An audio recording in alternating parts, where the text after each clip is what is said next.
how to stop negative beliefs, why you can't get rid of your negative beliefs. And there's this very big misconception, especially in the law of attraction community and the spiritual community, about negative beliefs and feelings and emotions are bad and they are to be avoided at all costs, and that you shouldn't be thinking negative beliefs, right? Because your thoughts and your actions and your emotions create your reality, whatever other bullshit. Which, I mean, I'm not saying that in all that it is bullshit. It is just, and it's true. I mean, your thoughts, your actions, and your emotions do create your belief. However, we put this negative connotation, especially when we're deciding, okay, I want to manifest going from point A to point B. But there's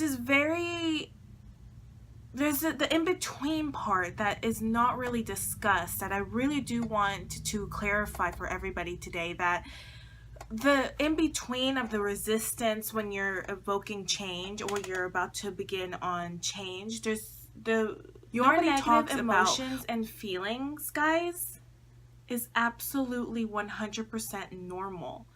I mean, if it were really easy to go from point A to point B, like for example, you want to be a millionaire and you decide that you want to be a millionaire, that you want to go full-time doing what you want, which is awesome. But then, at first you start thinking like, oh, like, can I do it? Can I not do it? Can I, what makes me think that I'm worthy of this or whatever? And then you obviously, it's like something else says, well, no, you're not supposed to be thinking this. Like, this is, you're feeding the negative energy. It's going to only manifest more. And then you're in this internal war with, I'm not supposed to be thinking like this. I'm not supposed to be feeling like this. I'm not supposed to be feeling these emotions. But I'm also, I'm also supposed to be being positive, and I'm supposed to be thinking like acting as if, etc., etc.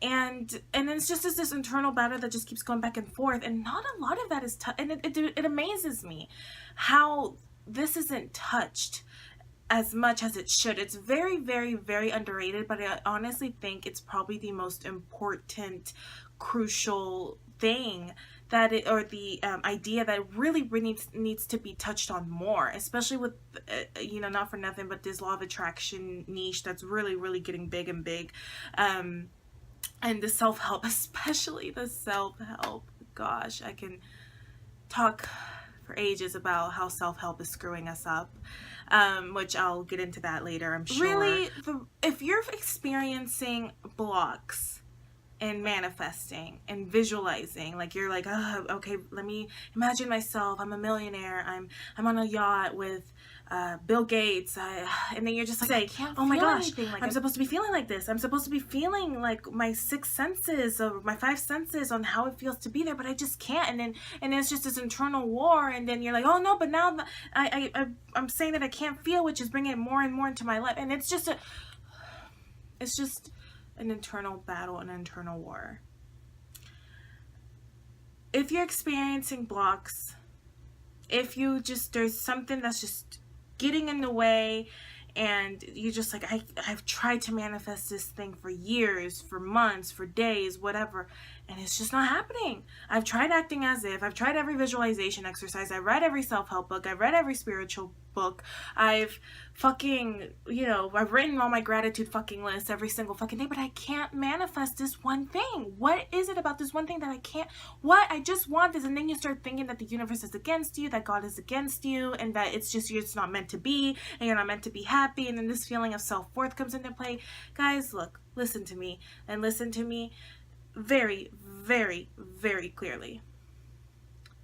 There is nothing, absolutely nothing wrong with your negative feelings and emotions. It's absolutely 100% normal.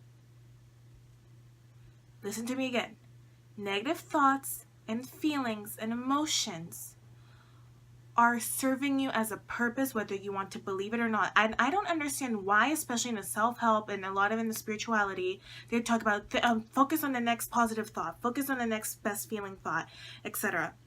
Which, yes, it may work for some, but I've tried to do that and it only led to more frustration and more irritation, and I would feel good for a week, maybe, But then eventually my emotions and feelings and thoughts, my negative emotions, feelings, and thoughts would come up, and then I would beat myself up because I'm not supposed to be feeling like this. Like, I just felt really good for an entire week, and then the next week I'm feeling like absolutely fucking shit. We're running away from our negative emotions and feelings and thoughts. We're running away from this negative energy, which is only serving us as a purpose, because for us to get to where we want to be, all of this negative past trauma, beliefs, feelings, memories that we're having from childhood that we've carried into our subconscious mind into adulthood, or as we're growing, needs to process out to get to where we want to be. The way to get rid of negative emotions and feelings is to be present with them. If you are experiencing if you are experiencing blocks and you can't manifest something, it's because you are running away and avoiding this negative resistance that is actually calling on you to be heard and to be expressed and to be processed out. And the only way to get rid of the negative energy is to be present with it, to really be present with it. And it's good. And it sounds easier said than done. And it is. It quite is very simple. But you'd be surprised, and I can attest to this myself, you'd be surprised how you would tend to run away from this negative emotion or thought. You want to run away from it. It's very inevitable. It's very inevitable. And you just got to stick with it. You have to try it don't try to be perfect as this, because the ego's going to want to get perfect at this. Like, oh, let me hurry up and try to get this, negative thoughts out so, I can get to where I want to be. So the ego's going to try to get in the middle of it, which is fine. It's the ego, and you have to be present with the ego as well, and just absolutely 100% unconditionally accept it. But I want to tell you guys that the only way to get rid of negative emotions and thoughts is to be present with them and to welcome them. Don't try to change them. Don't have any intention of trying to change them, because it will backfire on you. They will show up. And if you see that you keep getting the same thing over and over and over and over and over and over and over and over and over again in your life, and when it comes to getting to where you want to be, or relationships, money, weight, whatever the case may be, it's because you run away from your negative emotions, and every time they come up, you do not allow yourself to be present with them. You want to run away with them, which of course is what, you are taught to think positively, to think great, to, be happy and, manifest more abundance, which is great. But this negative resistance that you have inside your body and that you have inside yourself, this collective data from the past that needs to come to the surface and be processed out for you to move on. And there's no other way. There's no other way. For 10 years, I've tried so hard to manifest this one thing. And I kept getting the same thing over and over and over again. After trying every single visualization, self-help book, etc., it just kept popping up over and over again, and in different ways. And I'll elaborate more on that. But I do want to say, the best way, the only way to get rid of your negative thoughts and your negative feelings and your negative energy is to be present with them and to unconditionally allow it. Because that already in and of itself, you're separating yourself from it. And observe it from a neutral perspective, because when you observe it from a neutral perspective, you are disidentifying with that. And it may continue on, but the more you do it, one day you're going to look back and you're going to realize that you're a completely different person. Thank you guys for listening. Thank you guys for watching, and we'll talk soon.